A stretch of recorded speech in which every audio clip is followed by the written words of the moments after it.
Assalamualaikum warahmatullahi wabarakatuh. Selamat siang yang terhormat Bapak Fathur Rahman, SE, MPD, MSI, CAD, CAAT, selaku dosen SAK ETAP dan teman-teman kelas yang saya sayangi. Pertama-tama, kita panjatkan puji syukur kepada Allah Subhanahu wa Ta'ala atas rahmat berupa kesehatan sehingga kita bisa berkumpul di sini. Tak lupa juga sholawat serta salam senantiasa tetap tercurahkan kepada junjungan kita Nabi Agung Muhammad Shallallahu Alaihi Wasallam yang kita tunggu-tunggu syafaatnya di yaumul akhir. Pada hari ini kami dari kelompok 8 akan mempresentasikan hasil diskusi kelompok kami. Perkenalkan, saya Poppy Handayani selaku pemateri 1. Selanjutnya, Widya Nuranisha selaku pemateri 2. Selanjutnya, Sarsa Dewi Swasanti selaku pemateri 3.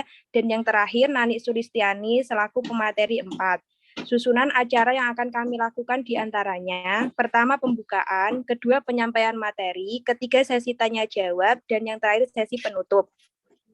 Memasuki acara yang pertama adalah pembukaan. Marilah kita buka diskusi pada siang hari ini dengan mengucapkan basmalah bersama-sama. Bismillahirrahmanirrahim. Selanjutnya adalah penyampaian materi yang pertama.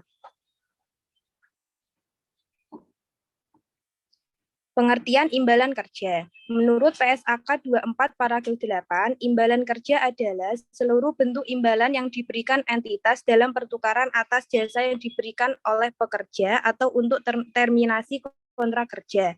Sedangkan menurut para ahli, imbalan kerja adalah usaha menumbuhkan perasaan diterima atau di lingkungan kerja yang menyentuh aspek kompensasi dan aspek hubungan antara para pekerja yang satu dengan yang lainnya. Menurut Nawawi dalam Pratama dan kawan-kawan 2015.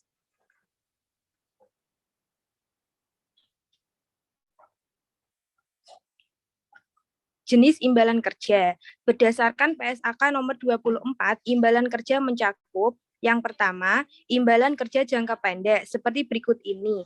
Jika diharapkan akan diselesaikan seluruhnya sebelum 12 bulan setelah akhir periode, pelaporan tahunan di mana pekerja memiliki jasa terkait upah, gaji, iuran, jaminan sosial, cuti tahunan berbayar, cuti sakit berbayar, bagi laba, bonus, dan imbalan non-moneter. Yang kedua, imbalan pasca kerja. Ada imbalan purnakarya, contohnya pensiun dan pembayaran sekaligus pada purnakarya, dan imbalan pasca kerja lain seperti asuransi jiwa pasca kerja dan fasilitas pelayanan kesehatan pasca kerja. Yang nomor 3, imbalan kerja jangka panjang, seperti cuti berbayar jangka panjang, cuti besar atau cuti sabatikal. Kedua, penghargaan masa kerja atau imbalan jasa jangka panjang lain. Dan yang terakhir, imbalan cacat permanen. Selanjutnya yaitu pesangon. Materi yang selanjutnya akan disampaikan oleh pemateri 2. Kepada Widya Nuranisha dipersilahkan.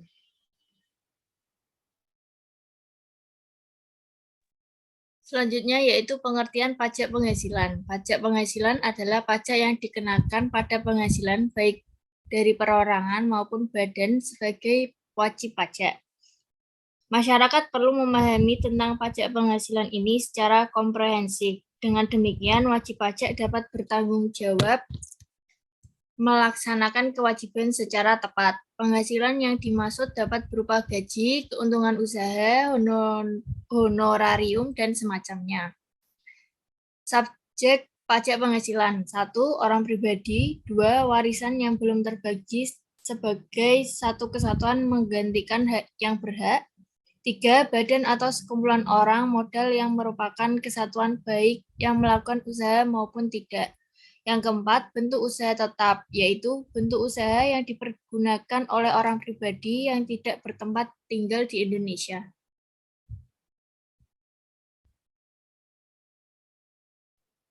Terima kasih. Selanjutnya adalah pemateri 3 kepada Sarsa Dewi Swasanti. Kami persilahkan.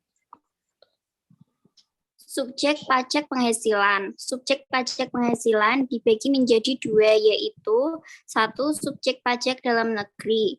Orang pribadi yang bertempat tinggal di Indonesia, orang pribadi yang berada di Indonesia lebih dari 183 hari dalam jangka waktu 12 bulan, atau orang pribadi yang dalam pajak penghasilan suatu tahun pajak berada di Indonesia dan mempunyai niat untuk bertempat tinggal di Indonesia. Badan yang didirikan atau bertempat kedudukan di Indonesia kecuali unit tertentu dari badan pemerintah. Kemudian warisan yang belum terbagi sebagai satu kesatuan menggantikan yang berhak.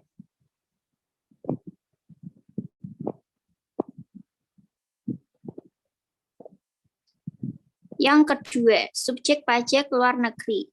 Orang pribadi yang tidak bertempat tinggal di Indonesia, orang pribadi yang berada di Indonesia tidak lebih dari 183 hari dalam jangka waktu 12 bulan, dan badan yang tidak didirikan dan tidak bertempat kedudukan di Indonesia yang dapat menerima atau memperoleh penghasilan dari Indonesia tidak dari menjalankan usaha atau melakukan kegiatan melalui bentuk usaha tetap di Indonesia.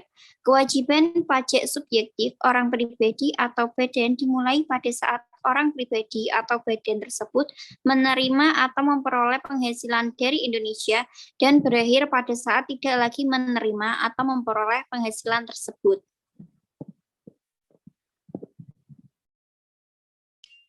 Terima kasih. Untuk yang terakhir adalah penyampaian materi yang terakhir disampaikan oleh Nani Sulistiani. Waktu dan tempat kami persilakan.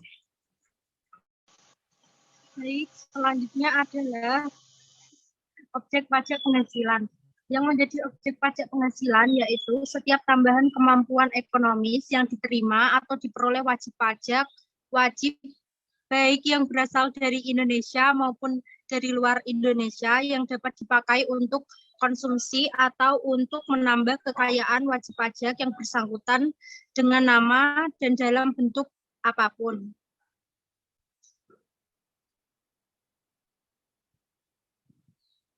Selanjutnya adalah penghasilan dikenai PPh final. Yang pertama yaitu penghasilan berupa bunga, deposito, dan tabungan lainnya, bunga obligasi dan surat utang negara, dan bunga simpanan yang dibayarkan oleh koperasi kepada anggota koperasi orang pribadi. Yang kedua yaitu penghasilan berupa hadiah undian.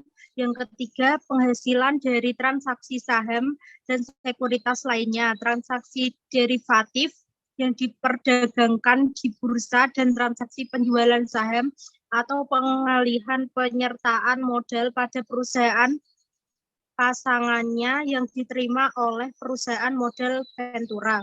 Yang keempat yaitu penghasilan dari transaksi pengalihan serta berupa tanah dan atau bangunan, usaha jasa konstruksi, usaha real estate, dan persewaan tanah dan atau bangunan. Dan yang terakhir yaitu penghasilan tentu lainnya yang diatur dengan atau berdasarkan peraturan pemerintah. Terima kasih, saya kembalikan kepada moderator. Sesi selanjutnya adalah sesi tanya-jawab yang akan kami lanjutkan dalam WA Group. Kita sudah berada pada penghujung acara, ialah penutup. Sebelum itu, jika dalam hal penyampaian materi terdapat kesalahan, kami mohon maaf. Dan marilah kita tutup diskusi pada siang hari ini dengan mengucapkan